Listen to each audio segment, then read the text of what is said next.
Hello students, my name is Geetanjali Indiria. Welcome to step up academy. एक बात बताइए, यदि आपको एक कमरे में बंद कर दिया जाए कैसा लगेगा? रह लोगे?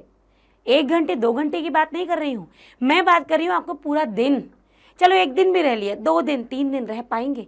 याद करिए वो कोरोना का टाइम, जब हम 4-5 कमरों में ही बंद रहते थे और हमें ऐसा लगता था कब बाहर भागें, कब ये ऐसा समय आएगा जब हम स्वतंत्र घूमेंगे उस समय। और अब यदि एक कमरे की बात कर दी जाए तो क्या आप उस कमरे में रहेंगे? नहीं रह पाएंगे। तो क्यों हम पिंजरे में पक्षियों को बंद कर देते हैं? उनसे हम उम्मीद करते हैं वो एक छोटे से पिंजरे में रहें। आपसे बोल दिया जाए कि आपको एक इतने ही एरिया के रूम में रहना है, नहीं रह पाएंगे। तो याद कीजिए कि वो काल कोठरी में बंद हमारे भारतीय सैनिक या भारतीय वो स्वतंत्रता संग्राम सेनानी कैसे रहे होंगे।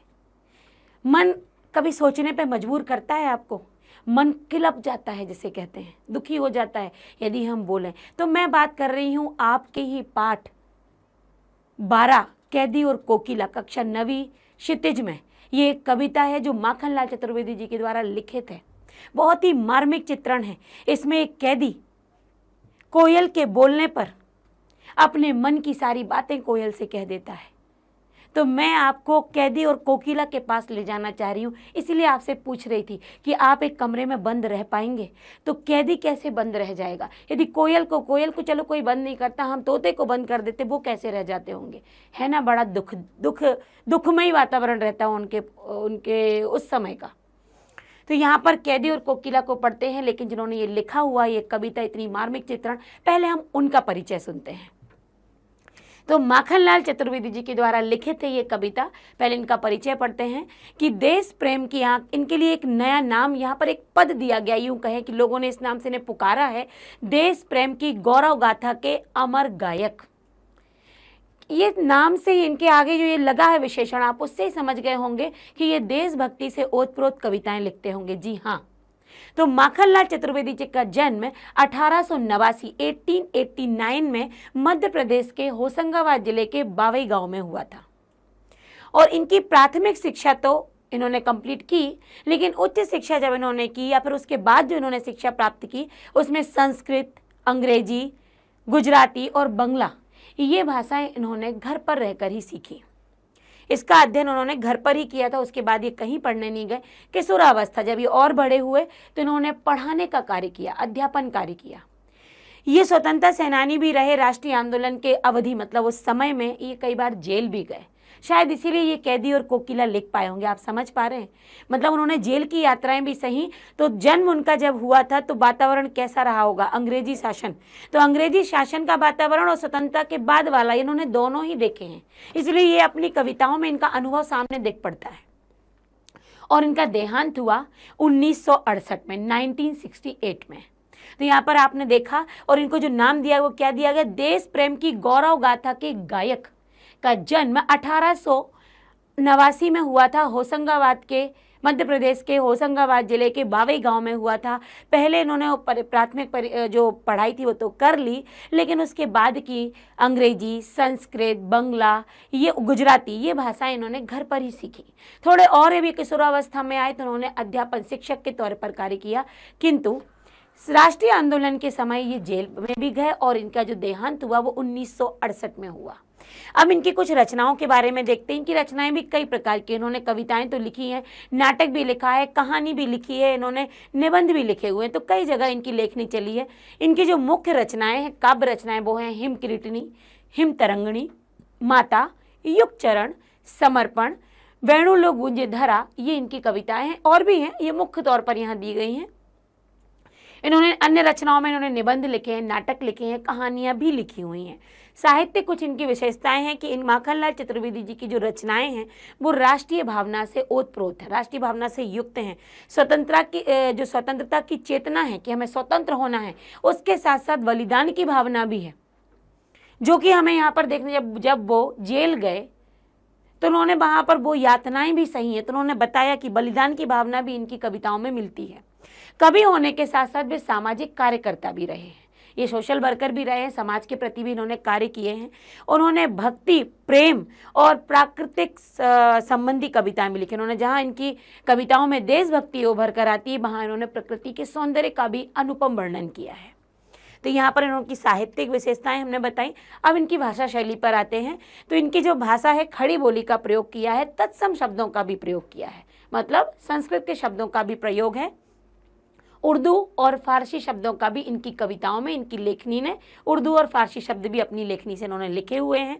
मुक्त छंद की रचनाएं हैं और इनका जो भाव पक्ष है वो सबल है, मतलब इन्होंने जो देशभक्ति की भावना से ओतप्रोत कविताएं लिखी या कोई भी कविता लिखी, चाहे वो प्रकृति सौंदर्य पर हो, देशभक्ति पर हो, इतना मार्मिक चित्रण है देशभक्ति की कविताओं का, और प्राकृतिक जो सौंदर्य का वर्णन किया वो इतना सजीव है कि ऐसा लगता है कि सामने घटित हो रहा है। तो इन्होंने जो भी लिखा है, जो भी ये कहना चाह रहे थे, वो इस तरीके से कह पाए कि हम पाठक उसे पूरे तरीके से समझ पाए। तो ये थी इनकी भाषा शैली, साहित्यिक विशेषताएं। हमने इनका जन्म देखा, इनकी रचनाएं देखी, इनके कार्यकाल को भी हमने यहाँ पर थोड़ा बहुत ही सही पर समझा। अब यहाँ से हम आगे बढ़ते हैं। तो यहाँ आता है आपका कविता का परिचय। यहाँ कविता का क्या परिचय है, यहाँ पर सबसे पहले तो आप चित्र को देखिए। यहाँ दिख रहा है ना आपको जेल का दृश्य, काल कोठरी का दृश्य, जहाँ पर बेड़ियाँ हैं। हमारे जो सेनानी थे, जो स्वतंत्रता संग्राम में अपने जान जिन्होंने लगा दी, जो देश को स्वतंत्र कराना चाह रहे थे, इन अंग्रेजों की हुकूमत ने, अंग्रेजों की जो हुकूमत थी, अंग्रेजों ने हम हिंदुस्तानियों को इन काल कोठरियों में बंद किया था। बहुत यातनाएं दी थी, मानवता उनके अंदर तो थी ही नहीं और हिंदुस्तानियों के प्रति तो बिल्कुल भी नहीं थी। तो ये आपको काल कोठरियां, वहां का दृश्य जीवंत कर रही हैं। प्रस्तुत कविता कैदी और कोकिला अंग्रेज सरकार के द्वारा जो भारतीयों पर शोषण किए गए, जो अत्याचार किए गए, उन्हें जेल में बंद किया गया, उन पर साथ जो अमानवीय व्यवहार किए गए, जो उन पर यातनाएं की गई, उन सभी का मार्मिक चित्रण है। जेल में कवि उदास है, एकाकी जीवन व्यतीत कर रहा है और उसे अचानक रात्रि में कोयल की कूक सुनाई देती है। कोयल की आवाज़ सुनते से ही वो उनसे बातें करते और मन का जितना आक्रोश है, अंदर जितनी तकलीफ है, वो सब कुछ बयां कर देते हैं बोलकर। जो दास्ता से इस मुक्ति का जो गीत है वो सब कुछ सुना देते हैं। कोयल अचानक आधी रात में क्यों बोल पड़ी, क्यों चीख पड़ी, तो कवि को ऐसा समझ में आ रहा है कि कोयल को लगता है कि ये पूरा का पूरा संसार कारागार दिखाई दे रहा है, पूरा संसार वो जेल समझ रही है। तो यहाँ पर ये पाठ का सारांश है, लेकिन हम यहाँ से कविता पढ़ते हैं। कविता का एक एक शब्द आप इतने ध्यान से पढ़िएगा कि आपको भावार्थ की जरूरत ही नहीं पड़ेगी। मैं भावार्थ बिल्कुल दिखाऊंगी, लेकिन शब्द इतने मार्मिक, सजीव और सरल और सहज हैं कि एक एक शब्द अपनी गाथा खुद व्यक्त करेगा। तो मेरे साथ आप पढ़िए और देखिए कि आपको कितना समझ में आ जाता है कि आप जब मैं भावार्थ निकालूंगी आप वहीं बैठे कहोगे मैम जरूरत ही नहीं है। स्लाइड को आगे बढ़ा दीजिए, पढ़ते हैं। क्यों गाती हो, क्यों रह जाती हो कोकिल, बोलो तो। कवि कहता है कि क्या गाती हो, ये क्या गा रही हो कोयल, क्यों रह जाती हो, ये रुक रुक कर क्या गाती हो तुम, क्या लाती हो संदेशा किसका, क्या तुम किसी का संदेशा लेकर आई हो, कोई गुप्त रहस्य बात है जो तुम रुक रुक कर गाकर कोई संदेश कहीं हमें संकेत कर रही हो। कोकिल बोलो तो, कोयल बोलो तो सही, ऊंची काली दीवारों के घेरे में, डाकू चोरों बटमारों के डेरे में तुम क्या कर रही हो। ये काली ऊंची कोठरी की दीवारें हैं जिनके घेरे में हम लोग बंद हैं, जहाँ पर चोर हैं, बटमार मतलब बटुआ मारने वाले, वही चोरी होते हैं, जेब कतरे जिन्हें कहते हैं। यहाँ चोर हैं, डाकू हैं, बटमार हैं, ये काली दीवारों के अंदर है। यहाँ तुम क्या कुछ सुनाने आई हो, क्या संदेशा लेकर आई हो, यहाँ इन्होंने ये पूछा है। तो आगे बढ़ते हैं, और पंक्तियां हैं, आगे ध्यान से सुनिएगा। जीने को देते नहीं पेट भर खाना, ये अंग्रेजी हुकूमत के खिलाफ इन्होंने बात की है कि ये अंग्रेज हमें जीवन जीने के लिए पेट भर भोजन ही नहीं देते हैं, हम भूखे रहते हैं, थोड़ा बहुत कुछ हमें पकड़ा देते हैं, जीने के लिए हमें भोजन नहीं देते कि जिनसे हमारा जीवन अच्छे से चल पाए। मरने भी देते नहीं, तड़फ रह जाना, और ऐसा भी नहीं कि हमें मरने देते हो, हमें इस काल कोठरी के अंदर कम भोजन देकर हमें तड़पने के लिए छोड़ दिया है। इनके अंदर मानवता ही नहीं है। जीवन भर अब दिन रात कड़ा पहरा है। तो यहाँ पर कवि कोयल से कह रहा है कि ऐसा लगता है कि पूरी जिंदगी इस कड़े पहरे में, इस अंग्रेजी हुकूमत में ही गुजर जाएगी। मेरे जीवन पर इन लोगों का पहरा है, ना खाने को देते हैं और ना ही हमें पूरे तरीके से मरने देते हैं। शासन है या तम का प्रभाव गहरा है। वो कह रहे हैं कि ये कोई शासन है, किसी का ये शासन है, किसी का यहाँ राज्य चल रहा है, या यहाँ तम मतलब अंधेरे का प्रभाव है, ये पूरा अंधेरा कायम है या पूरा अंधेरा छाया हुआ है, क्या है ये, किसी का राज्य चल रहा है या अंधेरे का राज्य चल रहा है। तो तम मतलब अंधेरे का गहरा प्रभाव है यहाँ पर। हिमकर, हिमकर मतलब चंद्रमा, हिमकर चंद्रमा भी हमें निराश करके चला गया है। चंद्रमा की जो हल्की फुल्की रोशनी कहीं से आ रही थी किसी झरोके से, अब वो भी आना बंद हो गई है। हिमकर भी हमें छोड़कर चला गया है और रात हमारी कैसी हो गई है, फिर अंधेरी काली रात हो गई है। इस समय जब अंधेरा है, न चंद्रमा है, न कहीं पर कोई लाइट है, न किसी तरीके की कोई यहाँ पर प्रकाश है, इस समय कालीमय जगी क्यों आली? आली मतलब सखी। तो हे सखी, इस कालीमय रात में तुम क्यों जागी हुई हो?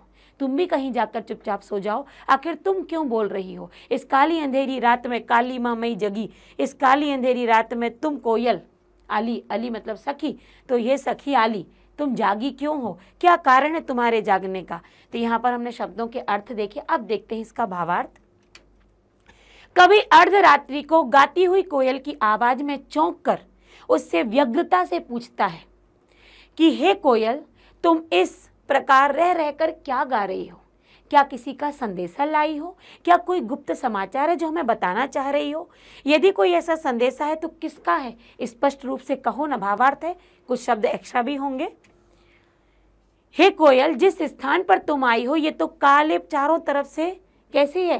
काली दीवारों से घिरी हुई है, ये जीने लायक नहीं है। यहाँ चोर डाकू लुटेरे रहते हैं। स्थिति तो यह है कि यहाँ जीने के लिए पूरा भोजन भी नहीं मिलता है। पेट भरने की बात तो दूर है, पर्याप्त भोजन नहीं देते और यहाँ पर शरीर तड़प कर रह जाए लेकिन मरने को भी कोई मौका नहीं है।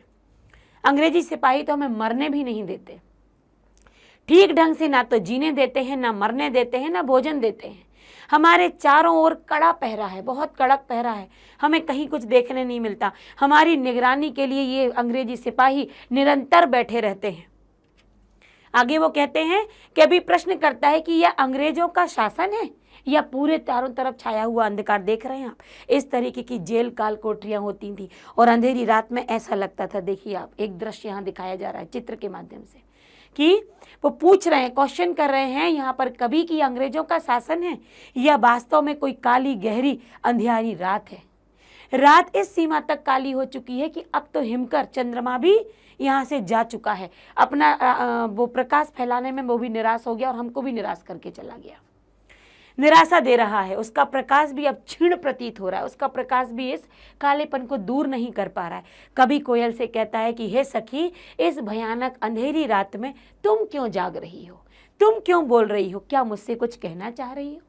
तो यहाँ पर भावार्थ है, हमने शाब्दिक अर्थ देखा था, कुछ एक्स्ट्रा शब्द आए हैं क्योंकि भावों, जब भावार्थ लिखना तो मन के भाव भी उभरते हैं, तो एक आध लाइन हमारी अतिरिक्त जाती ही, और आप भी जब लिखोगे तो आपकी भी जाएगी और जानी भी चाहिए। आगे की पंक्तियां हैं कोकिला की। क्यों हुक पड़ी? हुक पड़ना मतलब अंदर से दर्द वाली तकलीफ। क्यों हुक पड़ी वेदना बोझ वाली सी? तुम जिस तरीके से बोल रही हो ऐसा लग रहा है तुम्हारे अंदर भी तकलीफ है, तुम्हारी हुक निकल रही है, वेदना, दर्द में तुम कोई बोझ लिए हो अपने ऊपर जो दर्द में कराह रही हो तुम। कोकिल बोलो, आखिर कोयल ऐसा क्यों बोल रही हो तुम? कुछ तो बोलो। क्यों लूटा मृदुल वैभव की रखवाली सी? वो कह रहे कि क्यों लूटा मृदुल वैभव की रखवाली सी कोकिल बोलो। वो कह रहे कि तुम्हारा क्या लुटा है? मृदुल वैभव, ये तुम्हारा जो चारों तरफ जो तुम्हारे लिए संसार है, ये पूरा वातावरण जो फैला हुआ है, इसकी तुम रखवाली कर रही हो। आखिर क्या ऐसा लुट गया कि तुम इस तरह हुक रही हो, इस तरह तुम बोल रही हो? तो ऐसा उन्होंने पूछा। आगे की देखिए पंक्ति है, क्या हुई बाबली? कह रहा है कि क्या हुआ? बाबली मतलब पगली, ऐसा बोलते हैं। हे पगली, क्या हुआ अर्धरात्रि को जो तुम आधी रात में चीख रही हो? इस तरीके से तुम बार बार रह रहकर तुम बोल रही हो, आखिर क्यों बोल रही हो? कुछ तो बताओ। किस दावानल की ज्वालाएं देखिए? दावानल मतलब होता है जंगल की आग, जंगल की आग को कहते दावानल। तो कह रहा है ऐसी कौन सी जंगल की आग की तुमने ज्वालाएं, लपटों को देख लिया है? कोकिल बोलो तो। इस तरह तुम काली रात में आई हो, चीख रही हो, ऐसा लग रहा कोई दर्द तुम्हारे अंदर है। क्या तुम्हारा लुट गया है? कहाँ तुमने किसी जंगल की भयानक आग को देख लिया कि तुम डर गई हो? तो आखिर कुछ तो बोलो। ये सारे प्रश्न कर रहे हैं यहाँ पर कवि कोयल से, जब कोयल रात्रि में बोलती है। भावार्थ देखिए, कवि जेल की कोठरी से कोयल को संबोधित करते हुए कह रहे कि हे कोयल, तू किस कसक वो हुक थी ना, किस दर्द भरी वाणी में तू बोल रही है, कूक रही है? ऐसी कौन सी बात है जो तुम्हें बोझ लग रही है, जो तुम्हें अंदर दर्द भर रही है, तुम्हारे अंदर जो तुम्हारी ऐसी आवाज निकल रही है? हे कोयल, ऐसा तुम्हारा क्या लुट गया जिसको लेकर तुम इतनी उद्विग्न, इतनी दुखी हो, इतनी उत्तेजित हो, इतनी व्याकुल हो, आधी रात में तुम्हारी इस वाणी, ये करुणामयी वाणी में बोलने का क्या तात्पर्य है? क्या तुम्हारा लुट गया, क्या तुम्हारा चला गया जो तुम दुखी हो रही हो? हे कोयल, तुम्हारी वाणी अत्यंत मधुर है, कोमल है, ये मधुर ऐश्वर्य का प्रतीक है। तुम्हारी उसमें था ना कि मृदुल, तो ये मृदुल है जिसकी तुम स्वामिनी हो, तुम इस रखवाली हो, रखवाली करने वाली हो।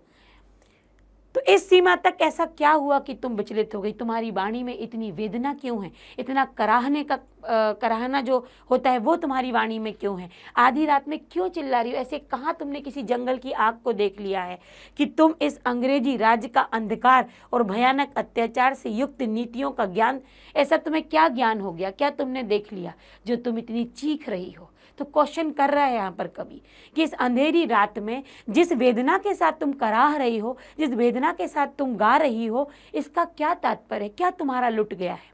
तुम इतना मीठा गाती हो, उसकी स्वामिनी तुम स्वयं हो। ऐसा क्या लुट गया? ऐसे कहाँ जंगल का तुमने इतनी आग देख ली जो इस अंधकार में अंग्रेजी शासन में तुम अपनी वेदना सुनाने आई हो? इतनी नीतियों से जो अत्याचार की नीतियाँ यहाँ पर हैं, तो ये तुम्हारी व्याकुलता का कारण क्या है जो तुम यहाँ कराहने आई हो, यहाँ सुनाने आई हो? तो यहाँ पर कवि ने प्रश्न किए हैं। फिर अगली पंक्तियाँ हैं, क्या देख न सकती जंजीरों का गहना? वो कह रहे हैं कि कोयल तुम बोल रही हो, हमें सुना रही हो, क्या हमारे हाथों में तुम ये जंजीरें बंधी हो, क्या तुम देख नहीं पा रही हो? ये जंजीरी रूपी जो गहना हमें अंग्रेजी शासन ने पहनाया है, क्या ये तुम्हें नहीं दिख रहा? हथकड़ियाँ क्यों? ये ब्रिटिश राज का गहना। वो कह रहे हैं ये हथकड़ियाँ नहीं है, ये इस ब्रिटिश जो ये ब्रिटिश शासन है, ये अंग्रेज हैं, इन्होंने जो हमें पहनाया है, ये हम गहनों के रूप में इसे पहने क्योंकि हम इसमें देश की स्वतंत्रता चाहते हैं।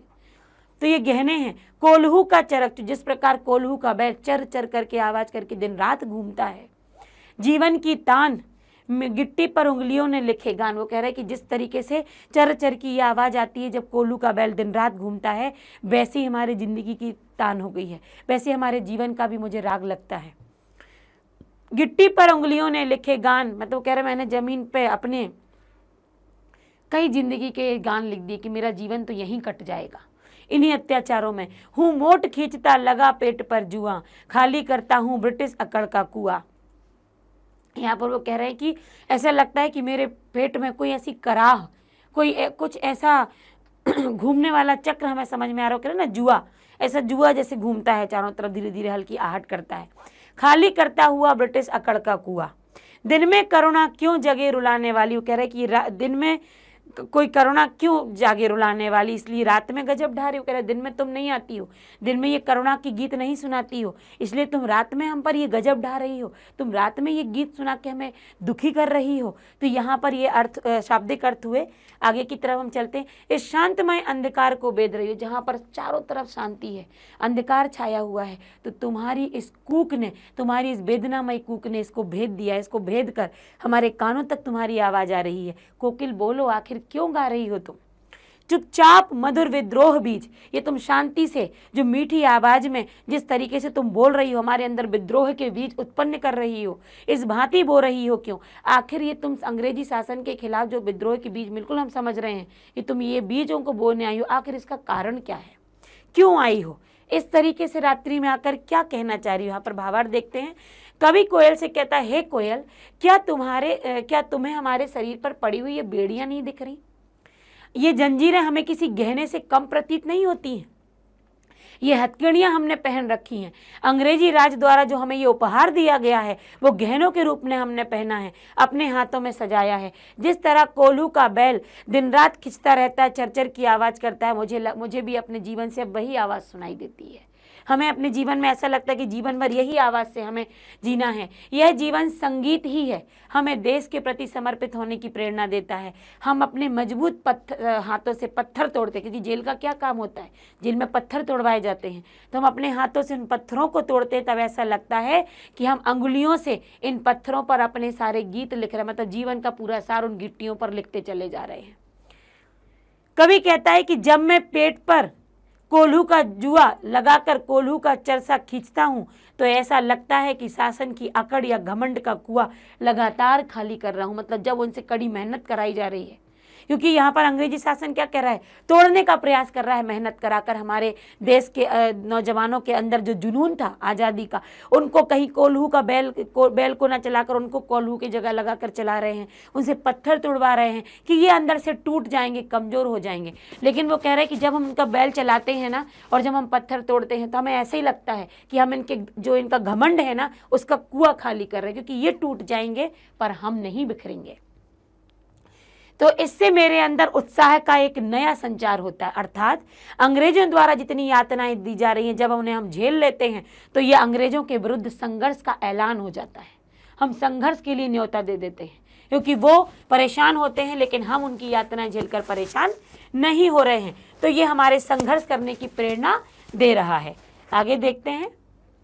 कवि कहता है, हे कोयल, इस अंधकारमय शांत माहौल में तुम विलाप कर रही हो कि तुम्हें दिन का समय परिश्रम, यातना, संघर्ष का समय होता है। तुम्हें ज्ञात है ना कि हम दिन भर संघर्ष करते हैं, और अब तुम ये मधुर आवाज़, ये करुणामयी आवाज़ की आवश्यकता, उस समय मधुर आवाज़ करुणा की आवश्यकता नहीं होती, इसलिए तुम्हारा रुदन इस अंधकार को भेद रहा है। मतलब जब हम संघर्ष में होते तब ये तुम सुनाने तान नहीं आती हो, अब तुम रात्रि में अंधेरा चीर कर हमें ये तान सुना रही हो। हे कोयल, क्या तुम इन अंग्रेजों के विरुद्ध हमारे अंदर क्रांति का कोई सूत्रपात कर रही हो, हमारे अंदर क्रांति डाल रही हो कि हमें अंग्रेजों के विरुद्ध लड़ना है?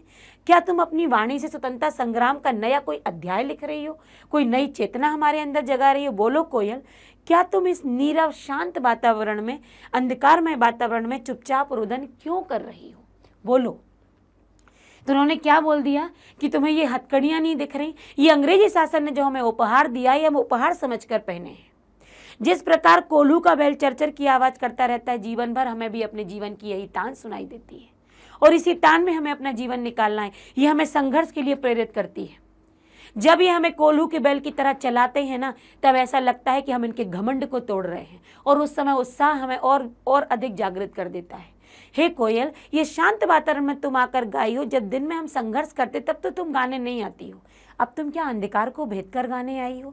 क्या तुम इस गाने के माध्यम से अंग्रेजी शासन के विरुद्ध हमारे अंदर कुछ क्रांति का संचार करना चाहती हो? क्या तुम इनके विरुद्ध आवाज़ उठाना चाहती हो, कोई आंदोलन जागृत करना चाहती हो? आखिर इस शांत वातावरण में तुम हमें क्या सुनाना चाहती हो? कोयल, बोलो तो सही। सारे क्वेश्चन यहाँ पर कवि कर रहा है कोयल से। अगला है काली तू रजनी भी काली। देखो कितनी अच्छी यहाँ पर बात कही है। काली तू रजनी भी काली, शासन की करनी भी काली, काली लहर कल्पना काली, मेरी काल कोठरी काली, टोपी काली कमली काली, मेरी लोह श्रृंखला काली, पहरे की हुकृति की व्याली। यहाँ पर काली कालेपन की बात की गई है कि देखिए क्या क्या काला होता है।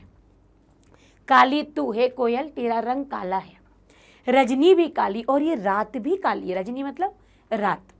शासन की करनी भी काली, और जो ये अंग्रेजी शासन है ना, जितने भी ये कार्य कर रहा है वो सब कालेपन के कार्य हैं, सारे काले काम कर रहा है। तो शासन की करनी भी काली, काली लहर कल्पना काली। वो कह रहे हैं कि ये जो रात्रि की लहर दौड़ पड़ी, ये अंग्रेजों की जो लहर है वो काली है। ये जो कल्पनाएं हमारे अंदर उठ रही हैं वो भी हमें कालापन देती हैं। मेरी काल कोठरी काली, जिस काल कोठरी में कभी कह रहा मैं बंद हूँ वो भी काली है। टोपी काली कमली काली, टोपी भी मेरी काली है, मेरा कंबल, कमली मतलब कंबल जो ओढ़ा हुआ है कवि ने काल कोठरी में, वो भी काला है। मेरी लोह श्रृंखला काली, जो हाथ में जो बेड़ियां बनी हुई हैं लोहे की, वो भी काली है। पहरे की हुकृति की व्याली, वो कह रहे हैं कि जो पहरा दिया जा रहा है वो भी कैसा है, एकदम पूरा ब्याल से, अंधेरे से भरा हुआ है।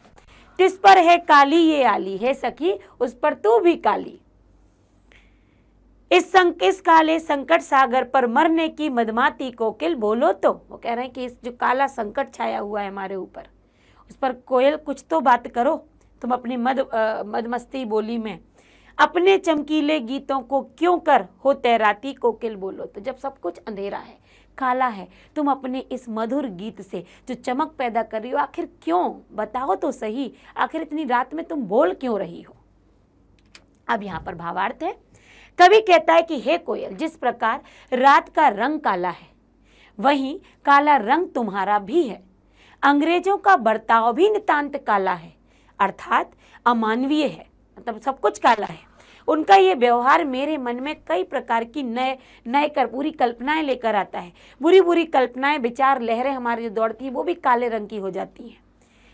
मेरी काल कोठरी का वातावरण, मतलब मेरी काल कोठरी भी कैसी है? काली है, रोशनी विहीन है। कैदियों को दी जाने वाली टोपी भी काली है और कंबल भी काला है। यहाँ तक कि जिन शरीर में लोहे की जो बेड़ियां पड़ी हैं वो भी काली हैं, उनका रंग भी काला है। अर्थात कारागार का पूरा वातावरण कैसा है? काला है। इस अंधकारमय कालीमा युक्त वातावरण में पहरेदार की भीषण आवाज भी किसी ऐसा लगता है कोई सांप डसने आ रहा हो। हे सखी, अंधकारमय अन्याय भरे वातावरण में अंग्रेज सैनिकों द्वारा दी जाने वाली ये असभ्य जो गालियां हैं वे भयावह लगती हैं। कभी कहता है ऐसे अन्यायपूर्ण अमानवीय मानवता, जो जिससे मानवता नहीं रही, ऐसे काले सागर रूपी जो विपत्ति हमारे ऊपर है, अंग्रेजी हुकूमत जो से लोहा लेने का उत्साह निरंतर जो हमारे अंदर बढ़ रहा है, प्रबल इच्छा हो रही है, इस काले सागर रूपी संकट को जल्द जल्द नष्ट कर दिया जाए। हे कोयल, बोलो तो सही कि आखिर अपनी इस माधुर्यपूर्ण स्वर लहरी अर्थात गीतों को तुम क्यों गा रही हो इतनी रात्रि में? क्या तुम इन अंग्रेजी हुकूमत से लोहा लेने का मन बना चुकी हो? क्या तुम भी चाह रही हो कि इनसे हम युद्ध करेंगे, लड़ेंगे? हे कोयल, सच सच बताओ, आखिर क्यों तुम गा रही हो? यहाँ तक आपको समझ में आया? बहुत शब्द बहुत सरल है, कठिन नहीं है। आगे की पंक्तियां हैं। तुझे मिली हरियाली डाली, वो कह रहा है तू रात्रि में गा रही है, तेरे लिए तो पूरा बाहर का वातावरण है, हरा भरा वातावरण है, तो तुझे तो हरियाली डाली मिलती है, वहां बैठो। मुझे नसीब कोठरी काली, मेरे नसीब में तो ये काली कोठरी है। तेरा नभ भर में संचार, संचार मतलब जो इधर से उधर फैलना, तो नभ भर में पूरे आकाश में तू घूमती है। मेरा 10 फुट का संसार, मेरा तो ये जो कमरा है ना ये 10 फुट का है, मेरा जीवन तो यही व्यतीत होना, तेरे लिए तो पूरा आकाश है। तेरे गीत कहावे वाह, जब तू गाती है ना तो लोग वाह वाह करते हैं। मेरा रोना भी मुझे गुनाह, लेकिन मैं तो यहाँ पर रो भी नहीं सकता। जो यातनाएं दिए जा रही हैं उसकी तकलीफ से मेरा रोना भी गुनाह है, ये लोग तो मुझे रोने भी नहीं देते हैं। देख विषमता तेरी मेरी, तो देखो जरा मेरी और तुम्हारे जीवन में कितना अंतर है, कितनी विषमता है। कहाँ तू आकाश में उड़ती है, कहाँ मैं 10 फुट के जमीन में 10 फुट के कमरे में रह रहा हूँ। कहाँ तेरी आवाज़ में लोग वाह वाह करते हैं और कहाँ ये मुझे रोने भी नहीं देते हैं। तो ये अंतर है तुम्हारे और मुझ में। बजा रही तिस पर रणभेरी, उस पर भी तुम रणभेरी युद्ध वाली हुंकार की आवाज कर रही हो। अपनी कृति से और कहो क्या कर दूं, कह रहा और बताओ कि मैं ऐसा क्या कर दूं जो तुम्हारी हुंकार जिस तरीके से मेरे अंदर भर रही है, मैं क्या करूं? कोयल बोलो तो सही, मोहन के व्रत पर प्राणों का आसव किसमें भर दूं? कोकिल बोलो तो सही, वो किसी व्रत की बात कर रहे हैं कि इसमें प्राणों का संचार कैसे भरूं, ये मुझे बताओ तो सही। कभी कहता है हे कोयल, तुम तो प्रकृति के स्वच्छंद हरे भरे वातावरण में रहने वाली हो, तुम्हारे लिए तो हरी भरी डाली है, परंतु मेरे भाग्य में तो ये काली सकरी छोटी काली कोठरी है। तुम्हारे लिए तुम्हें तो हवा पानी रोशनी मिल रहा है, संपूर्ण आकाश तुम्हारा है। मैं तो निर्बाध हूँ, बिना रुकावट के तुम उड़ सकती हो, निर्बाध हो तुम, उड़ सकती हो, जबकि मैं तो इस काल कोठरी में बंद हूँ। तो मैं सिर्फ मात्र 10 फुट के कमरे में बंद हूँ और तुम्हारे लिए तो ये पूरा संसार है। हे कोयल, तेरे गीत सभी की प्रशंसा के पात्र होते हैं, जब तू गाती है तो लोग वाह वाह करते हैं, परंतु यदि मैं अपनी दुर्दशा पर रोना चाहूँ तो यह अपराध की श्रेणी में गिना जाता है। यदि मैं रोना चाहूँ तो लोग कहते हैं कि अरे रोना बंद करो, क्योंकि शासन हुकूमत ही उनकी है, तो मुझे रोने ही नहीं देते हैं। आगे कह रहे हैं हे कोयल, तुम स्वयं को देख लो, तुम्हारी और मेरी स्थिति में कितना अंतर है। अंग्रेजी शासन के विरुद्ध जो संगीत तुम बजा रही हो कोयल, बताओ तुम्हारी इस हुंकार पर, जो तुम अंदर हुंकार भर रही हो, मेरे अंदर जोश डाल रही हो, क्या करूं मैं इसके लिए? इस काल कोठरी में रहकर मैं अपनी रचनाओं को, कविताओं के द्वारा ऐसा क्या करूं कि संघर्ष की अग्नि और अधिक धधक उठे। हे कोयल, बताओ कि महात्मा गांधी के स्वतंत्रता आंदोलन के लिए मैं अपने प्राण किस तरह निछावर करूं। मोहन जो बोला है ना, मोहन व्रत, हाँ तो अब आया कि यहाँ पर जो गांधी जी की बात की गई है कि जो ये मोहन व्रत जो महात्मा गांधी ने जो व्रत चालू किया है, उस पर मैं अपने प्राण न्यौछावर करना चाहता हूँ। तो वो किस प्रकार करूँ, बताओ। इस संघर्ष में मैं किस दिशा की, क्या मेरी दिशा क्या होगी? तो ये कोयल, इस बारे में मुझे बताओ तो सही, आखिर तुम क्या कहोगी? तो इस तरह इन्होंने पूछा। अब आगे की देखते हैं, यहाँ से प्रश्न आ जाते हैं। तो यहाँ तक हमारी जो कविता 4 से 5 जो गए होंगे अंतरे, उनमें आपको समझ में आया कोयल क्या कह रही? बिल्कुल कठिन नहीं था। हम जल्दी से अभ्यास की तरफ चलते हैं। कोयल की कूक सुनकर कवि की क्या प्रतिक्रिया थी? जब कोयल की कूक सुनी तो कवि की क्या प्रतिक्रिया थी? उन्होंने क्या कहा था? उन्होंने यही कहा था ना कि आखिर क्यों गा रही हो, रुक रुक कर क्यों गा रही हो, क्या तुम्हारा संदेशा है? तो कोयल की कूक सुनकर कवि को लगा कि वह बावली हो गई है, पगली हो गई है, वह कुछ कहना चाहती है, निरंतर लड़ते रहने की प्रेरणा देना चाहती है, राष्ट्रीय चिंतन में संलग्न, मतलब टोटल आया है यहाँ पर कि वो पागल हो गई है, वो बावली हो गई है, वो हमें कुछ राष्ट्रीय चेतना का संदेश दे रही है, हमारे अंदर वो क्रांति की भावना को जगा रही है, या फिर उसने कोई जंगल की लपटें देख ली हैं, कुछ तो ऐसा देख रहा है, या वो हमें कोई सूचना देना चाहती, कोई गुप्त बात कहना चाहती है। कवि के कष्टों को देखकर वो आंसू भी बहा रही, मतलब हर एक अंतरे से एक एक बात ली गई है जहाँ जहाँ कवि को लगा है कि आखिर कोई गुप्त संदेशा है।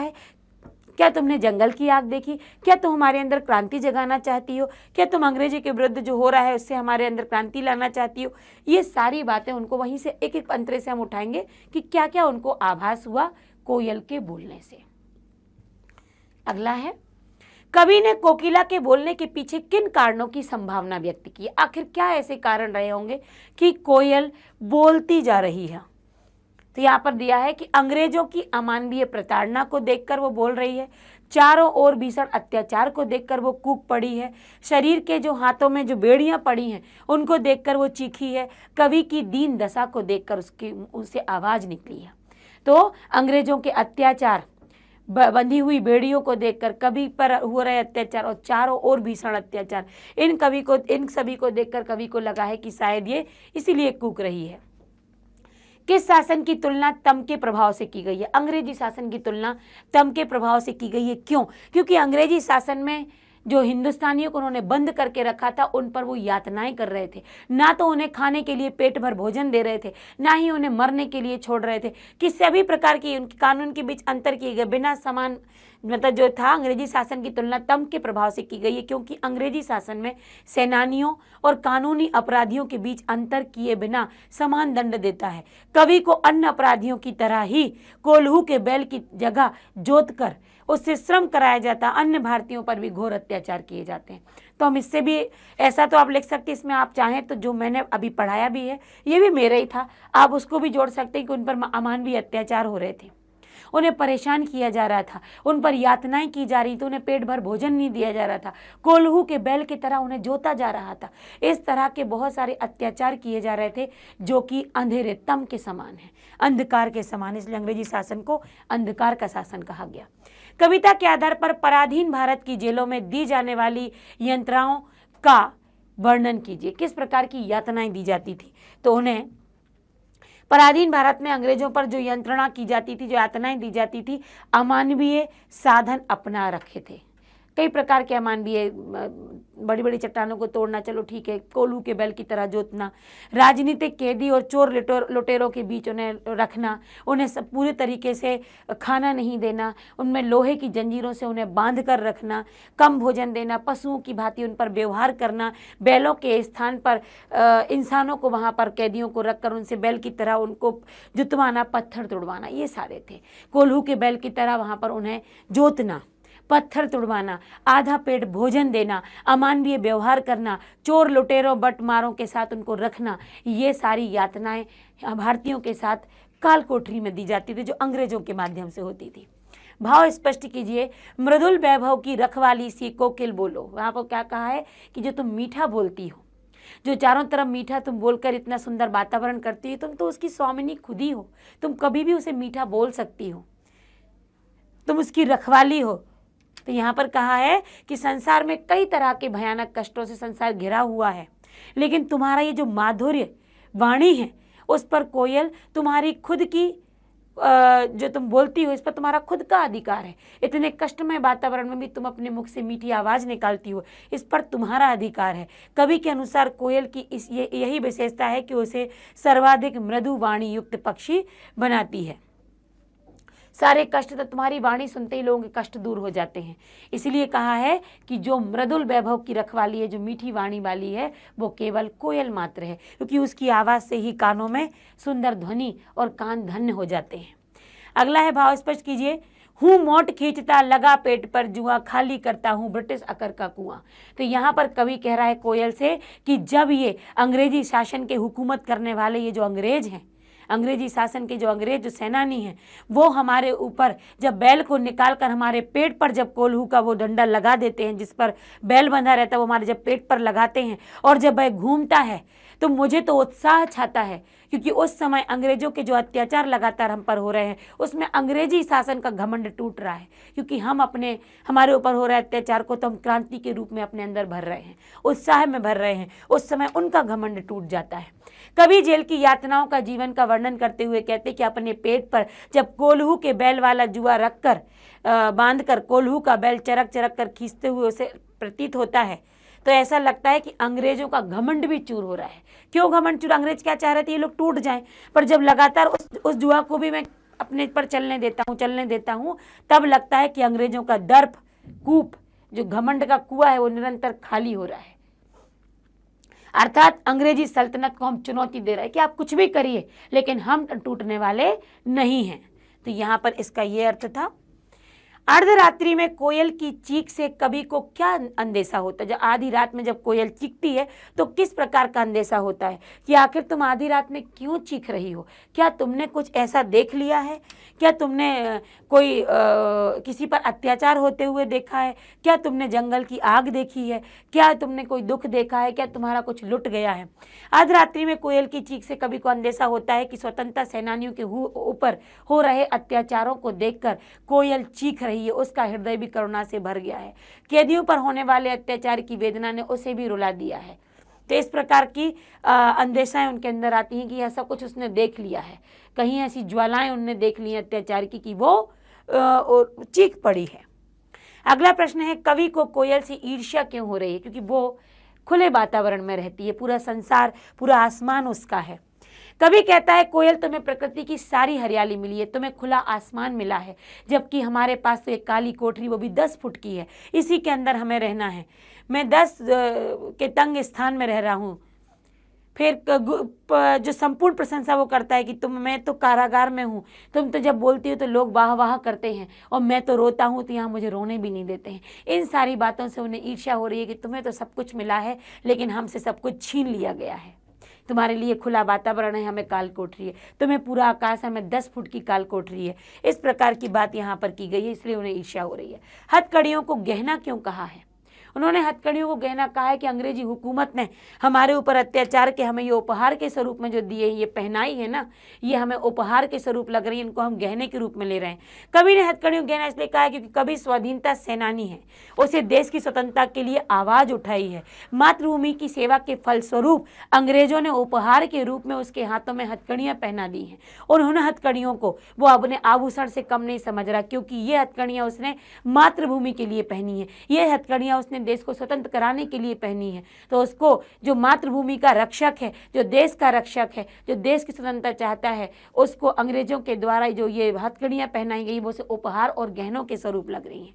यही मातृभूमि की सेवा का फल है। वो कह रहा मुझे ये फल मंजूर है। तो स्वतंत्रता प्राप्ति हेतु जो हथकड़ियाँ मिली हैं उसे वो गहना समझकर स्वीकार कर रहा है, क्योंकि वो समझ रहा है कि मेरे देश के लिए मिल रही है ना, ये मेरी मातृभूमि की स्वतंत्रता के लिए यदि हथकड़ियाँ पहनाई जा रही हैं तो मुझे वो मंजूर है, ये मुझे गहने से कम नहीं है।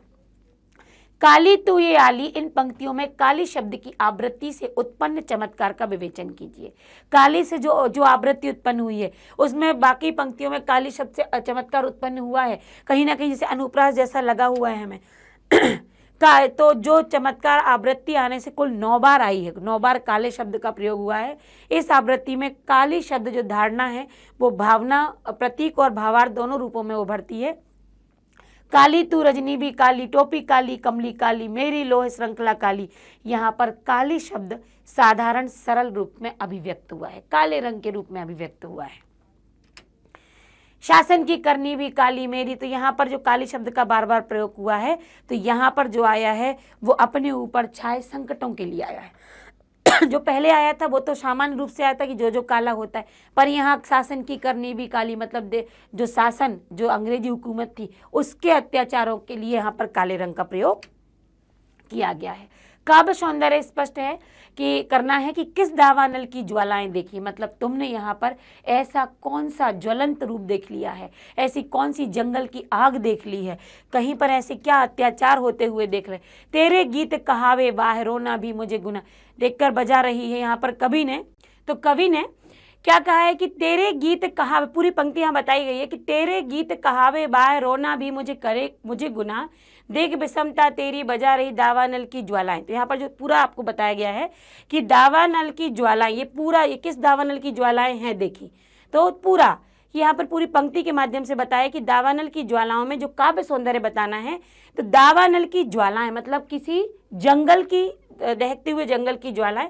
तो इसमें रूपक अतिशयोक्ति अलंकार है, मतलब कोई ऐसे भयंकर आग तो ऐसी लगी नहीं होगी, पूरा जंगल जल रहा है, लेकिन आग की बात भी की गई है, तो रूपक तो आया ही है, पर अतिशयोक्ति अलंकार का भी प्रयोग है। यहाँ पर उसकी उपमा भी दी गई है, तो उपमा का प्रयोग है। कवि ने कोयल को अपने समकक्ष रखकर उसका मानवीकरण भी किया है।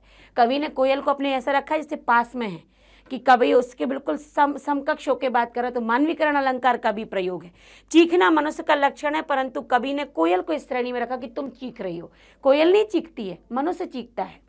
इस पंक्तियों में प्रतीक योजना लक्षित है, तद्भव शब्दों का प्रयोग हुआ है। तो यहाँ पर पूरा आपको काव्य सौंदर्य में क्या बताया गया है कि यहाँ रूपक और अतिशयोक्ति अलंकार, उपमा अलंकार, मानवीकरण अलंकार का प्रयोग है।